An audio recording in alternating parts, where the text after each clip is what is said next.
What is up, Earth's mightiest subscribers? It's Ernie Blerd without fear. Welcome back to the channel. Okay, so today's video is gonna be a little interesting because we're gonna be talking about something I didn't think I'd ever have to talk about, and that is DC Future State, the next Batman, by John Ridley and Nick Darrington. And kind of by proxy, we're also gonna be talking about DC Future State, The Outsiders, by Brandon Thomas and Samik Kumar, and I guess a teensy-weensy bit about Future State Arkham Knights by Paul Jenkins and Jack Herbert. And in this video, we're gonna learn that the streets of Gotham have become overrun by this new organization called the Magistrate, and right now, masks are off limits. Anyone wearing a mask is now considered persona non grata, and right now we're gonna learn how the new Batman, Tim Fox, is dealing with this situation, and more importantly, some of the other things that are kind of going on in Batman's orbit now that DC Future State has kicked off. And in only one issue, how does Tim Fox shape up as Batman? We're gonna talk about all that and more right now, but first, wash your damn hands and let's hit that intro. Word to wise, grass only greener when it's fertilized. Gave them truth in these songs, they prefer to lies. Destiny beautiful, adrift in her purple eyes. You can't see me, you Stevie, wondering how I reach more evolutions than Evie and make it look easy. Let's get the main thing out of the way I think people have questions about. How does Tim Fox shape up as Batman? I'll go ahead and say right now, I think he does a decent enough job. I mean, it's only been one issue. We don't really get to see a whole heap of a lot of him, interacting with other criminals in the DC Comics orbit because, well, there are reasons for that. But right now, as it stands, Tim Fox is serviceable. I mean, did he just blow me out of the water, like right off rip on the first issue? No, not particularly. I mean, he was a Batman. That seems like such a controversial thing to say. A black man running a YouTube channel talking about a black character getting to be actual Batman. I mean, I will say there are some things in it I dig. There was one part where I got a little concerned where, man, I saw the line and just immediately my heart sank and I became disinterested. But I was so glad that John Ridley followed up this line with a line that basically said, no, we're not going that route. Like, there's a part where he literally says, I don't know how the real Batman ever, and then I was like, oh my god, they're going this route. Oh my god, they did this with Sam Wilson, they did this with Miles Morales. Every time a black character takes over a mantle that is traditionally used by a typically white superhero, they always give the black character this inferiority complex where, like, they're always like, oh, I'll never be the real so-and-so. I mean, they do it with every black character just about. And I was so glad that it only took 2 panels for them to just completely nullify that. The panel where he started to say it, and the next panel where he immediately was like, no, check that. I am the real Batman. That part won me back over. I was like, okay, now we got a ball game here. Now we can actually do something with this comic. I was so glad. I was so worried that John Ridley was about to mess this up in one issue for me, but they took care of it. Now, Tim Fox is this character who I thought was such an odd pick. I actually kind of wish they just would have used Luke Fox because, he was already operating as Batwing, at least up to a point. I don't think he's been active as Batwing in some time. But if you were gonna use a Fox kid, a child of Lucius Fox, why not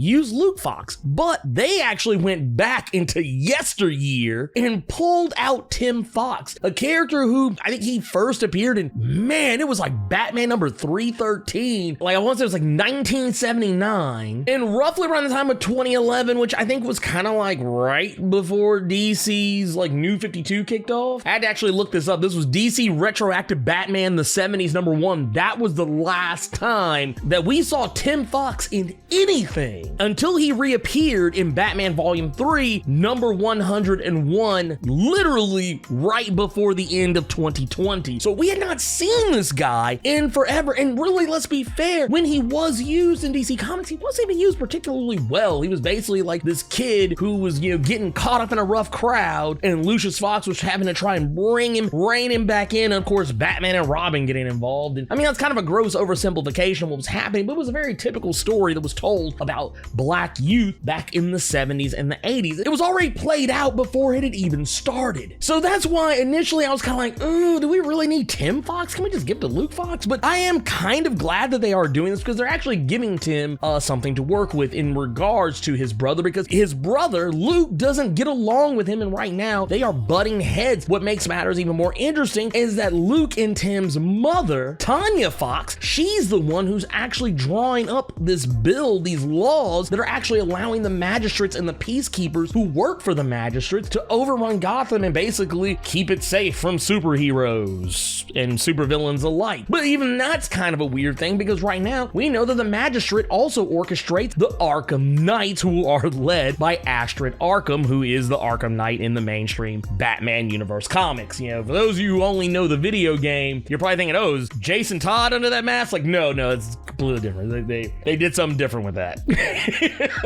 I do find it interesting, yeah, the magistrate, they're actually operating, taking supervillains out of Arkham, taking guys like Mr. Zsasz, taking Clayface. They got Two-Face. Dr. Phosphorus is on the damn team, for Christ's sakes, and they've got all of these different characters that are operating under the Arkham Knights. It's one of those things that's really interesting. There's a new status quo in Gotham that I think they kind of set Tim Fox up for success, because the status quo is not the same. I think this is what happened, or rather what didn't happen, when Dick Grayson took over the mantle of Batman. We remember some years ago where Dick Grayson, when he became Batman, nothing was really any different. It was Batman's normal status quo. The only difference was that Dick was in the costume, not Bruce, and Dick is a much more light-hearted character than Bruce. So the only thing that really changed was Batman's attitude. Everything else in regards to Batman remained roughly the same. His villains weren't really any different. His environment wasn't really any different. We're actually taking Tim Fox and throwing him into the deep end right here,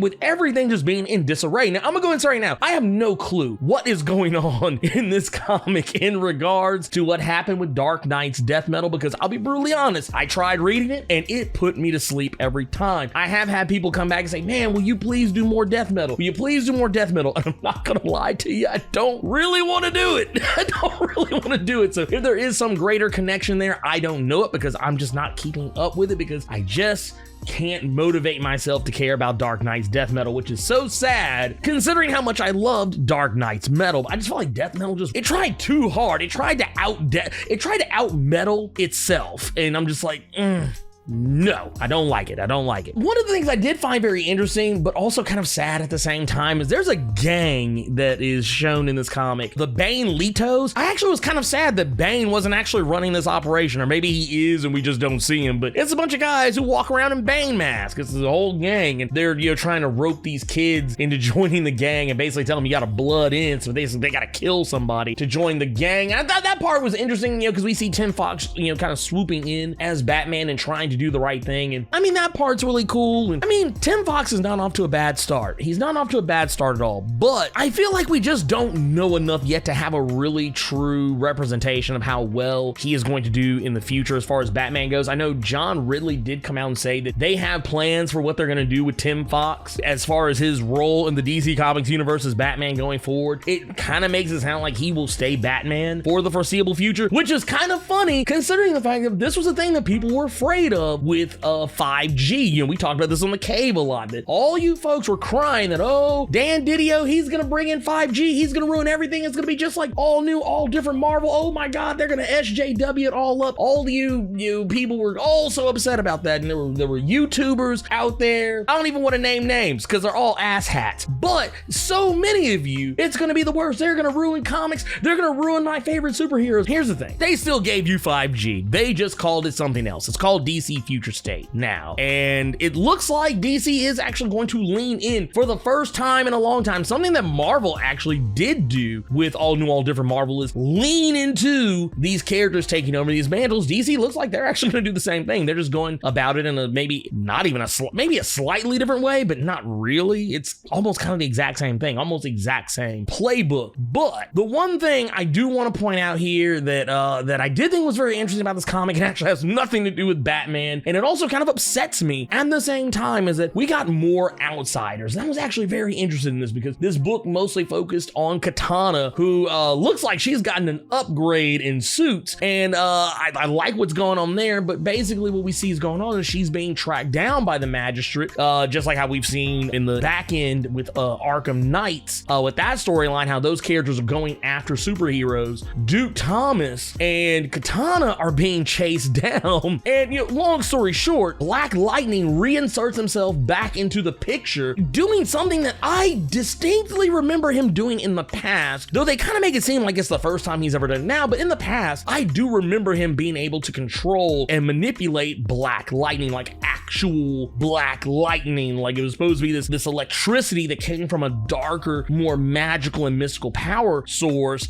that is lightning, but it doesn't function the same way as normal lightning, so it can override some of the weaknesses and limitations that Jefferson had in the past in regards to his power set. Well, here in this comic, Black Lightning's back, just like on the TV show. Black Lightning's back, even though he was never here in the first place. They've done this thing where he's back and he is in a pure raw energy form, something we've seen him do before. These aren't new tricks. It's just things that I think if you aren't familiar with Black Lightning, if you only knew Black Lightning from the TV show, you would find all this a little weird. And what I love about it is that he's even able to interact with the soul sword that Katana uses, and just, oh my god, I thought it was really awesome. And he's able to transport her, I guess, into the realm of the sword. He has reappeared. Something has happened to him. He's been cursed somehow, as far as Katana can tell. And right now, both he and Katana have to work together because someone is with Duke Thomas, who very well potentially is a sleeper agent, some kind of a spy of some sort, and Duke Thomas is in danger. So that's kind of what's going on with that storyline. I actually think the first two storylines are more interesting than the Arkham Knights ones. I've never been the hugest fan of Astrid Arkham. I mean, it's whatever. I'm sure they're gonna find a way to make me like her in that back end story of the comic, but it wasn't what I showed up to the dance for as far as that goes. But right off rip, I can go ahead and say yes. Tim Fox, is he going to be a good Batman? Maybe. Very likely. I will be kind of keeping an eye on the next Batman to see how they treat him going forward. I don't know if you guys know this, but prior to this comic, Tim Fox had only ever been in like maybe 6, possibly 7 comics since 1979. And the comics that he was in, he was usually in for like maybe 2 pages and then like, get the fuck out of here. It's like, get him out of here, get him out of here. But no, I'm glad to see he's finally getting some shine now. Maybe this is kind of a way of reparations. Maybe this is why they chose Tim Fox, to maybe give him more to do than what he was ever given in the past, and maybe clean some of that up. I don't know, we'll see. But I'm looking forward to it. I like what John Ridley's doing. Anyone who is familiar with the American way, you guys probably already know he's gonna do a fantastic job with this. So let's see what happens. He says he's going to try to inject some of the other history of DC Comics energy into Tim Fox's story going forward. So we'll see how that plays out. And yeah, so far DC Future State is not bad. We only got a few issues in. I only really read this. I kind of skimmed through the Flash because it just was not holding my attention. And I read Wonder Woman, which I did enjoy, and there was maybe one other thing, but yeah, we'll see what happens. We'll see what happens. But let me know what you guys thought about DC Future State's The Next Batman. Wash your damn hands and sound off in the comments.